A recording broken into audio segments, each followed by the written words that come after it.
guys, this is Sydney. So once again, as you can see, I'm out at a cafe. So I want this, it's like my spirit team really wanted me to share like this, some sort of guidance for those of you who may resonate. Especially what I'm hearing is those of you who may need this guidance at this time. So I was actually enjoying this very like serene moment, and then I kept receiving. So I'm on camera right now. So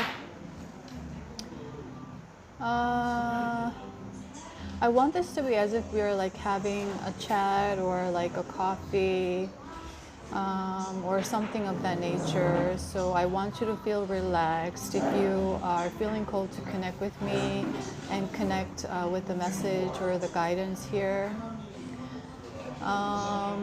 So basically they wanted me to share some guidance on like the deeper layers into how our psyche works or the psychology is working behind when it comes to adapting to changes. So at this time, a lot of people in the collective, they have been working to really look into their belief systems with the support of the celestial energies thus far. So it wasn't like because you wanted to, but the celestial force or the energy in the sky, so-called, was pushing you to look into these areas that you had to really take a moment to reflect. So those thoughts or situations that pushed you or put you under pressure that made you feel a certain way, that it was happening to you rather than for you. If you've been experiencing that, or if you are currently experiencing it, this guidance may be for you at this time. And something that I'm guided to share in the first place is the purpose behind that happening is not to sabotage you, not to punish you, not to harm you, but to help you break free from those conditioned patterns. So the key theme that is coming up is dealing with expectations, conditions, outer pressures. So we've been heavily conditioned to conform, to perform basically, to meet the expectation of other people, especially your parents. So your mother, your father, there were certain expectations that they had on you as they haven't fully healed, right? So it's not that they did something wrong or right, or, you know, we don't want to go into that duality perspective, but another perspective that you can, I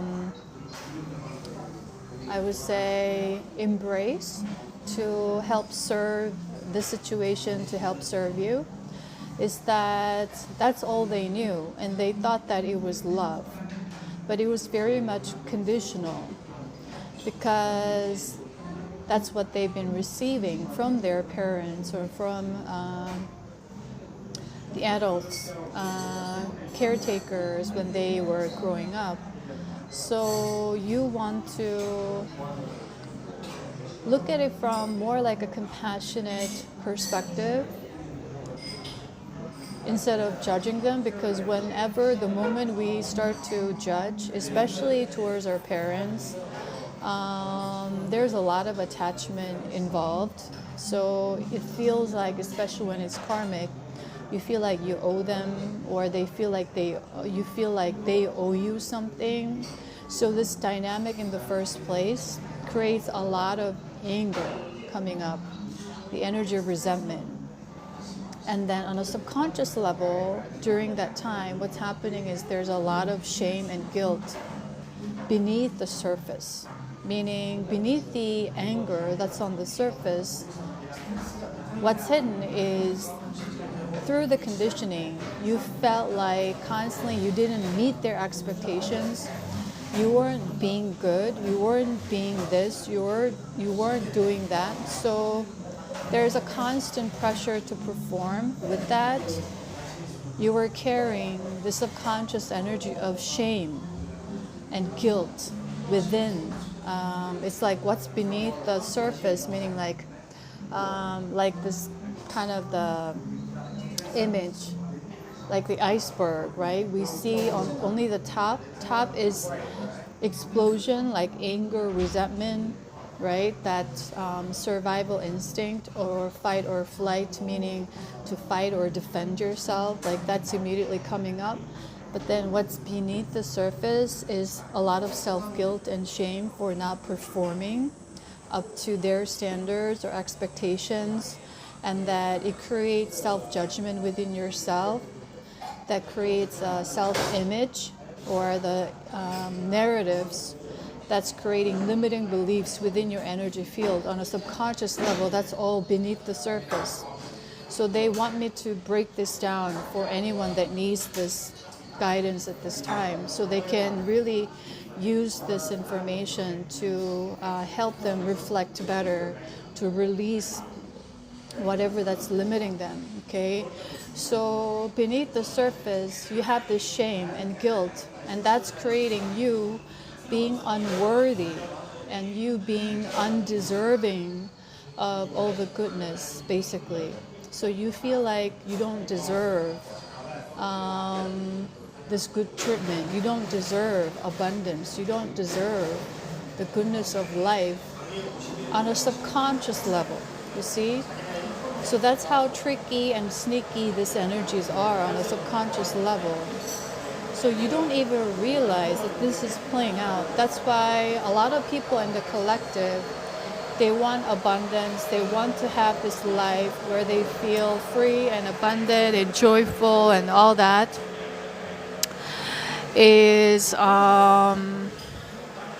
due to the subconscious limiting beliefs. They are using affirmations and they're saying, oh, I'm this, I'm that, and you constantly say, reiterate to like sort of manifest certain things.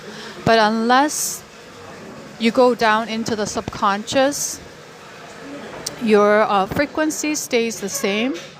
So on a surface level, it becomes more of a chase game once again. So manifestation becomes a chase game rather than you doing the inner work. It is a very key message that they want me to highlight at this time.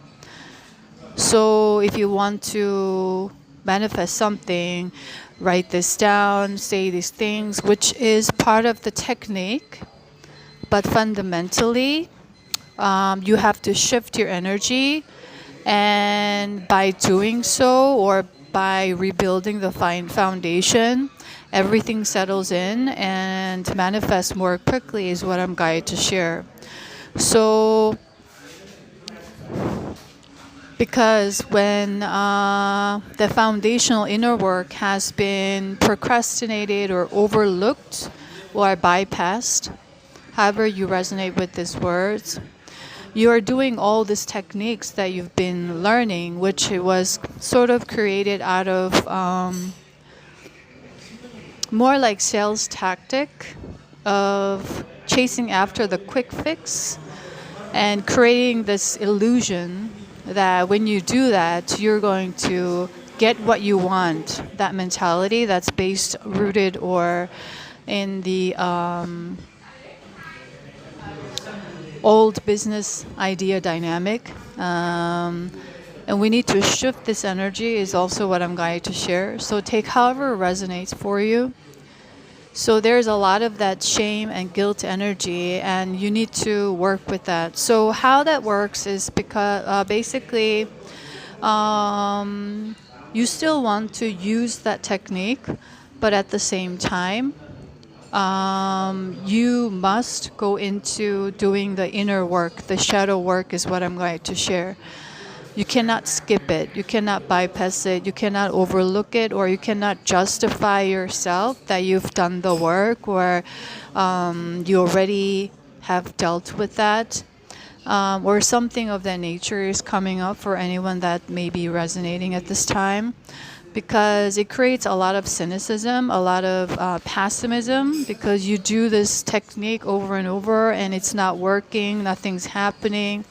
And then it creates this very negative outlook, or the pessimistic view, on a conscious and both on a subconscious level, that will create this energetic blockage in your field. Okay. So an example that they wanted me to give you or share with you guys is that I saw this really funny like short video clip on social media, and this young guy was making like really funny videos. He's very raw, authentic, and that he was sharing that he's flying private. He's flying on a private jet for the first time, and he was just making fun of it, basically. So it's like, oh my God, whenever I drink my water, and he was holding the bottle, my pinky goes up, and he's like freaking out, like he's acting basically. So it's like, oh my God, this is what happens. And then, oh my God, whenever I do this, like this is what is happening. And then he was basically not able to enjoy this private jet experience, but he was constantly worried and panicking. And he's like, oh my God, I'm doing this. Oh my God, I'm doing that. He's like, oh wait, I'm adapting to this. And then he just freaked out even more, because later, before the video ends, he said, what am I going to do if I go back to economy, right? So he's already worried so much about what's going on right now, and then what's to happen next. So that's how our psyche works, basically. So even though something good may be happening, it's hard for us to receive because of these energetic blockages that started from the mind. And the mind of the conditioned mind, and the constant reinforcement through repetition and reiteration through a lot of narratives that you are entertaining or harboring or nurturing or growing, however you resonate with these terms, in your mind over and over and over. So it's like whatever that you receive, you may be resisting or denying it because you want to stay in control. You see, he's using energy of worries to control what's to come next.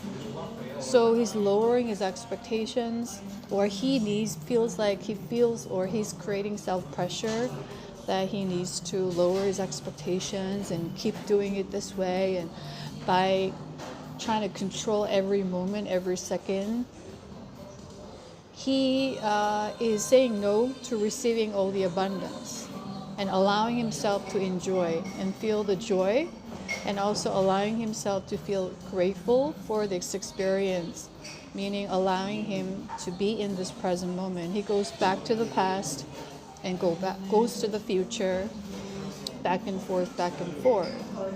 So it's really important when we do this, when you observe, you want to observe without going to the past or going to the future.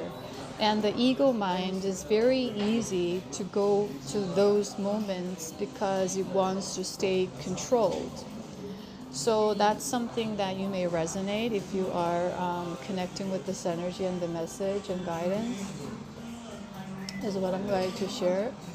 So when you do your inner work or self-reflective work, just try to, or train yourself to observe without going to the past or going to the future. You see, that's the egoic mind. So that's how you can use observance when you are doing self-reflective work is one thing. And in that moment, it's going to help you to notice your patterns. At the same time, your narratives that's playing. That's very familiar to you. So we call that comfort zone. You go back to it because it used to create an illusion of safety. So you feel safe in it because you're in control. But that's sort of like a false illusion of control, that you're not really feeling safe, but it's just creating the sensation of the illusion. So illusion means it's not real thing. So you don't really feel safe, but you're creating out of the mind imagination, which is very tricky to feel survived. So you start to imagine as if you are safe. You see what I mean? So we call that delusion. So you say, you go into panic, oh my God, oh my God, oh my God, and you notice all these fears, and then how that's creating all this energy of worry and anxiety that's related to your nervous system. So in that moment, you are tensed up, you're not at ease. So meaning you're closed up, you're resisting, you cannot receive. That's what it means, right? And then you start to go to the past. Why you're panicking, why you're freaking out, oh my God, because there's an assumption, right? Underlying assumption that this is not going to be forever, meaning you have to experience pain in the next moment. So you're constantly expecting pain. You see what I mean? There's a constant assumption of pain that's creating these narratives that things are not going to work out for you. Things are going to go worse. You see? Constantly expecting the worst or worse. That was created out of the illusion to make you feel like you are in control of the situations by playing with your expectations, right? Well, things are not going to go right. Things are not going to get better. So if you expect the worst and then something is a little bit better than that, you start to feel better about it. But if you have a lot of okay, things are going to work out for me, everything is good and everything is in the best situation, then you're going to start to have that expectations. And then when you don't meet, or when those things do not play out, you're going to experience a lot of disappointment, which means another pain. So you're constantly trying to control your narratives this way. You see what I mean? So there's a lot of manipulation that one may play within oneself with the narratives. That's one thing. And another thing is other people trying to control your narratives through gaslighting, through certain psychological tactics and stuff like that. That's another part. So that's something that may be starting to play out. So when you are in that place, you want to look at these narratives of why you're constantly assuming the worst. And it has to do with you wanting to be in control out of that survival needs. So that means you're constantly living in the energy of survival.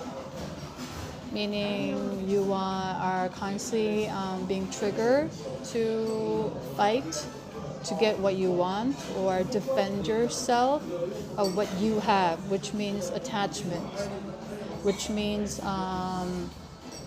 extreme possessiveness or attachment to something outside of you. That means that's creating your need to control the outside world or the external constantly to get what you want. So naturally, you're constantly becoming a fighter.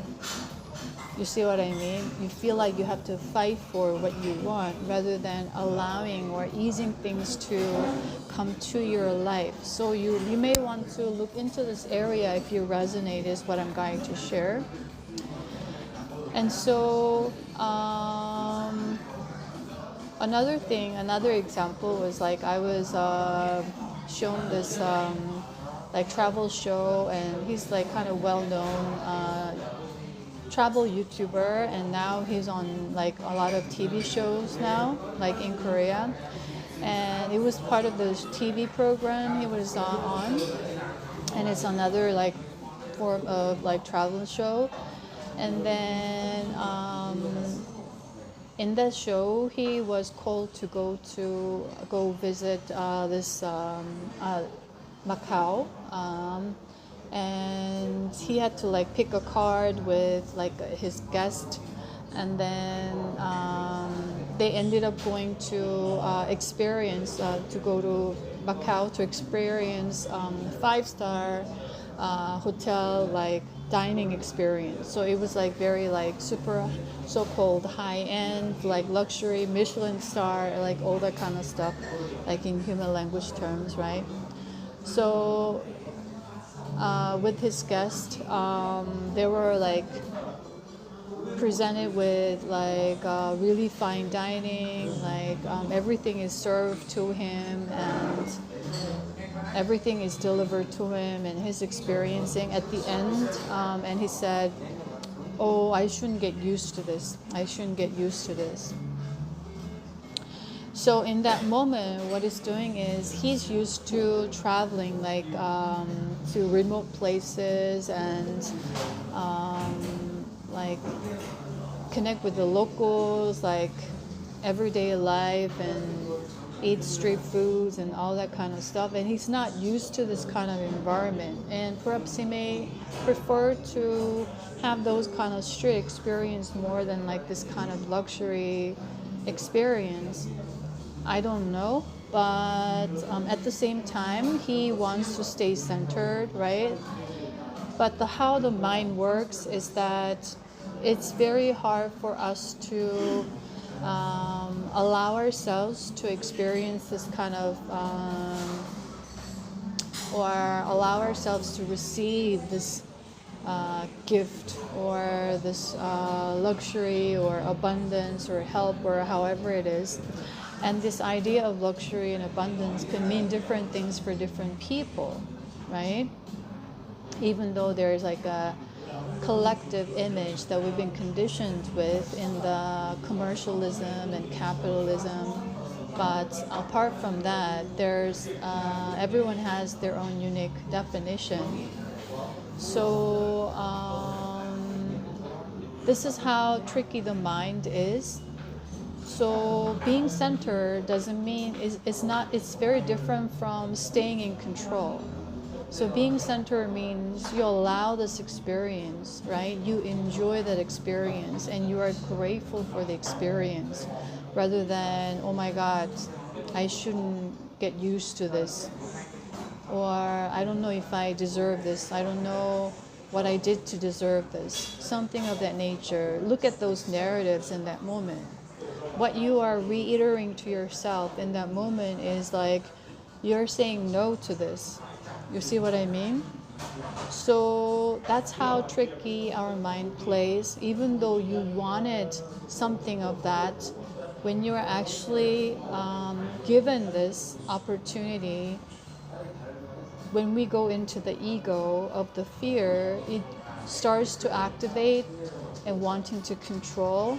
So you get scared of having this experience. You see what I mean? Another anxiety, another worries, another self-pressure out of fight or flight or survival. So it's hard for you to receive once again. And this dynamic is just as an example within yourself, but this is likely to play out in your reality in relationship with other people, or romantic partnership, or your marriage life, your relationship with children, or just with other people. You have a hard time receiving and you want to stay in control all the time on a subconscious level, that may create, the word that is coming is sabotage, meaning you block yourself from being loved, or you block yourself from receiving abundance, because deep down on a subconscious level you are afraid. And then at the same time, due to these narratives of, that self-shame and guilt that derived from constantly having to perform to live up to other people's expectations, and that you did not meet that, meaning you were not perfect, therefore you were criticized, you were judged, you were punished in one way or another. You harbor a lot of inner guilt and shame for yourself. It's all ties in together, you see what I mean? So you start to deny it, you start to resist it, you start to say no just to stay in control.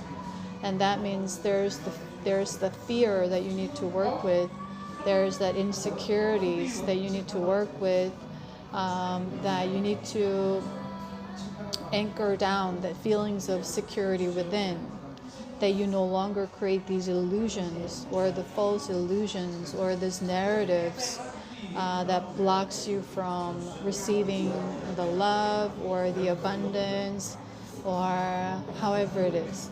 Okay, so that is something that is coming up for me to share for anyone that may need this and resonate at this time. So adaptation takes a while when we shift our energy, especially dealing with a lot of our limiting beliefs and narratives. So that's why you need to allow a lot of room for yourself to rest while you recalibrate, reintegrate, and also you have to go through some or you have to allow yourself to feel discomfort. It's like all these are sort of, in a way, we could call it addictions. So you're going to have withdrawal symptoms, meaning you are used to saying those things, you were used to choosing that out of fear so that you feel like you're in control, but now you're confused. What is right for you, or you're going back and forth, or you're starting to feel this fear coming up or anxiety coming up as like the withdrawal symptoms, right? You get nervous and you start to feel all of these negative energies because you're on the point of big breakthrough, breaking free point. So that's how you want to work with yourself and allow discomfort to serve you in that moment. And that's where a lot of this energy of optimism or this technique that you can use, constantly practicing to re-anchor or reprogram your mind that everything is working out for me, I am well, I am relaxed, and all these practices and techniques, you can use that after you've gone deep into yourself. You see what I mean? As like supportive instruments. But you cannot do this other way around. You cannot use these supportive instruments as the major and then skip all this inner work, expecting or wanting or chasing after certain desires. And it may not be even for your sole purpose. You may be creating those desires out of the egoic state. You see what I mean? That means you're just repeating the same cycle over and over, or that you don't have the energy within you or the capacity or the shift that you made to sustain what's coming in. You see what I mean? So you can use or play with this universal laws and energies on a surface level, but then it's about sustaining it, maintaining it, and it requires your inner transformation, your inner work. So that is something that I'm guided to share. So this goes hand in hand with a lot of spiritual practitioners, that we need to continue to do the inner work, because without it,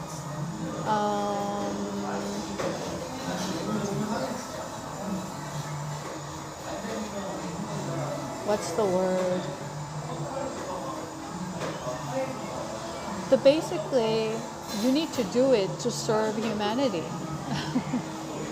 And that's why you are here. And that's why they wanted me to constantly mention, like since the video yesterday, about the idea of entitlement, which is another hierarchical power structure, or the byproduct of that egoic state manifestation, so that you bring the energy down to the heart, to your center.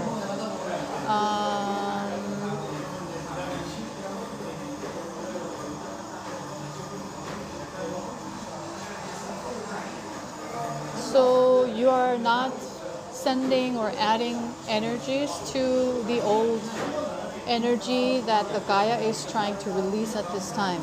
You see what I mean? Of that survival, the fight or flight, the comparison, the competitiveness, the competing nature with one another.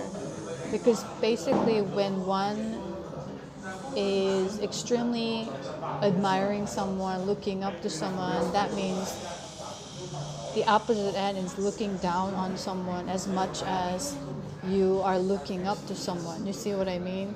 With that, we created that idea of God that is the supreme power, that the savior, that kind of idea, right? And then on the opposite end, enslavement, slavery, right? You're treating other same humans, your brothers and sisters, in a way that's not humanistic. It is what is coming. So we need to constantly work with this energy to bring balance into our energy field, and balance the spiritual side and the material side all together.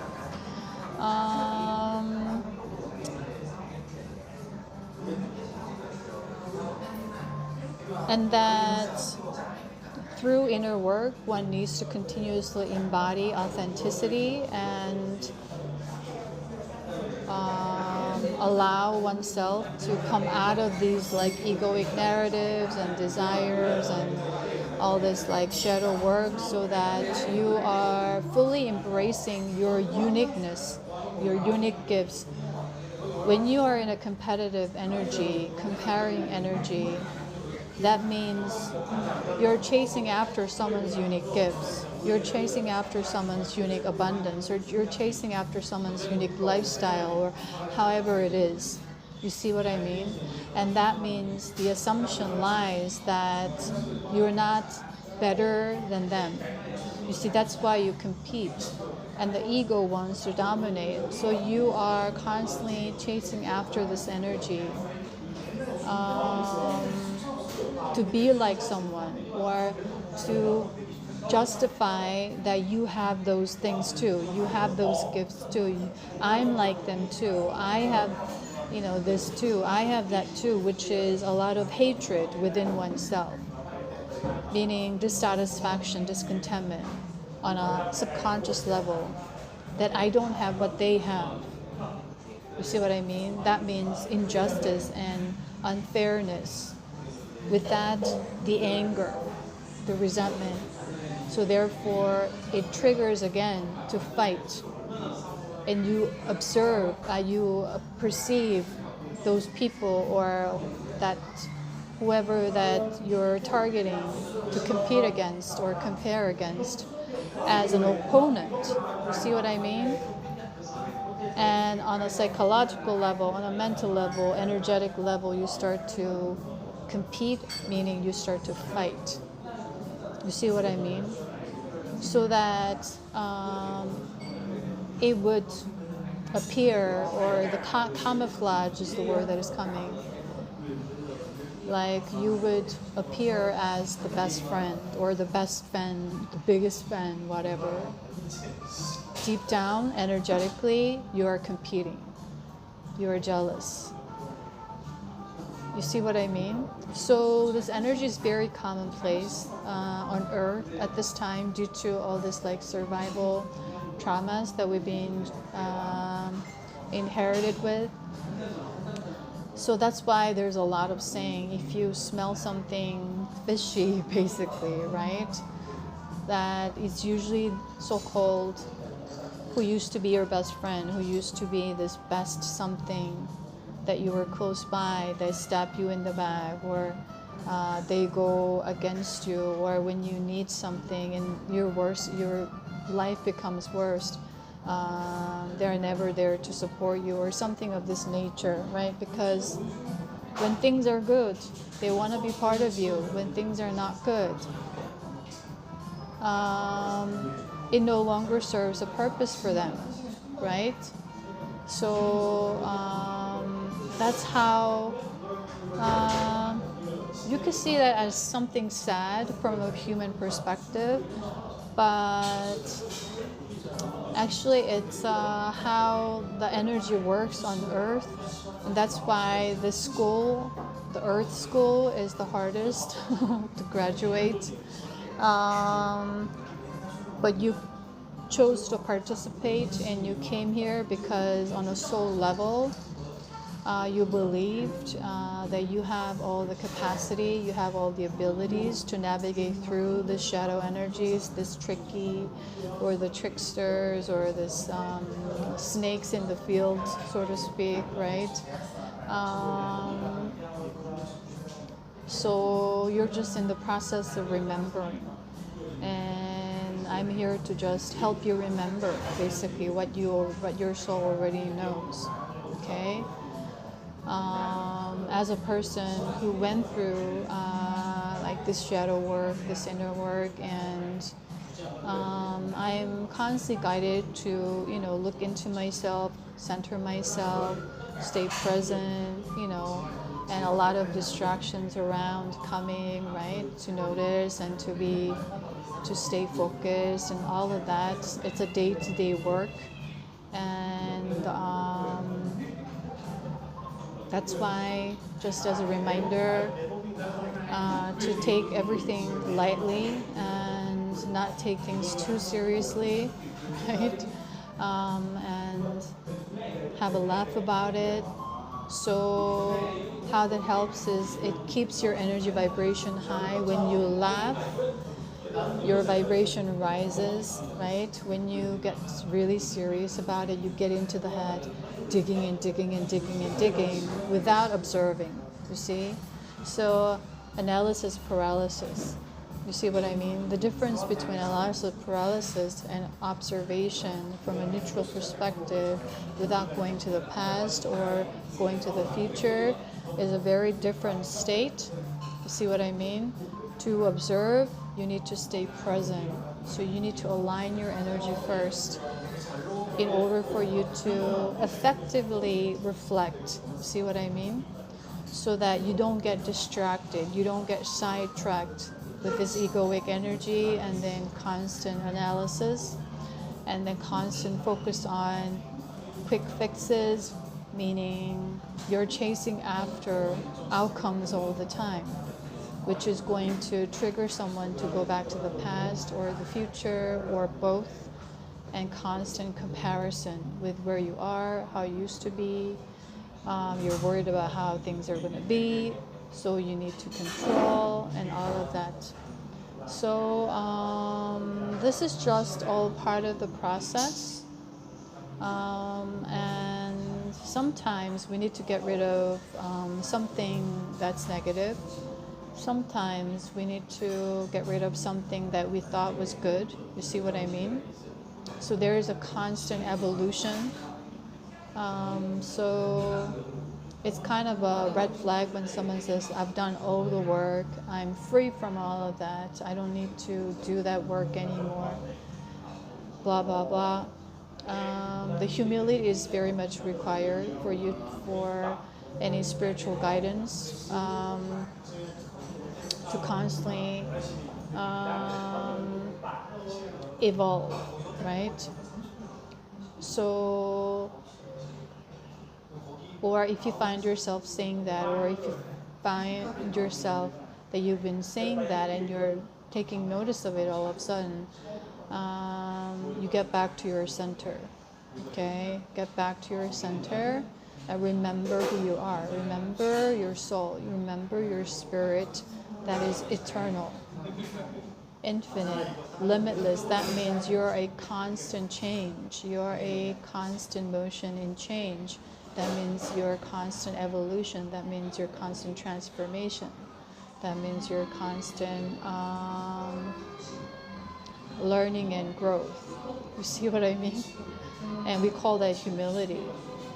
It's different from like staying humble or being humble or lowering yourself. That is another aspect of the ego. So that's something that I was guided to share.